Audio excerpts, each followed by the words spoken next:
চিকিৎসক সুরক্ষা আইন বাস্তবায়নের দাবিতে কর্মবিরতিতে রংপুর মেডিকেল কলেজ হাসপাতালের ইন্টার্ন চিকিৎসকরা।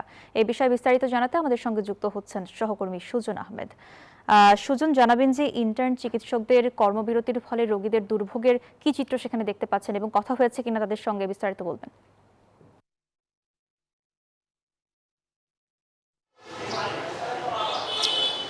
মেঘলা, ধন্যবাদ আপনাকে। আমি দাঁড়িয়ে রয়েছি রংপুর মেডিকেল কলেজ হাসপাতালে এসে একদম সামনে ফ্রন্ট গেটে।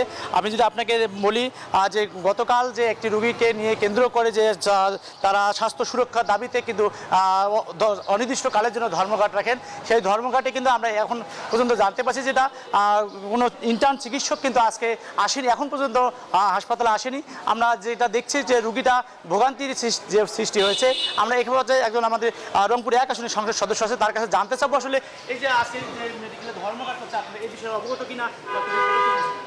জি, বিসমিল্লাহির রহমানির রহিম। আমরা হাসপাতালে এসেছিলাম, ডাইরেক্টর মহোদয়ের সাথে কথা বললাম, বেশ কিছু জায়গা আমরা পরিদর্শন করলাম। আমরা মিডিয়ার কল্যাণে দেখেছি যে ইন্টার্নি ডাক্তাররা অবরোধের মধ্যে আছে, কর্মবিরতির মধ্যে আছে।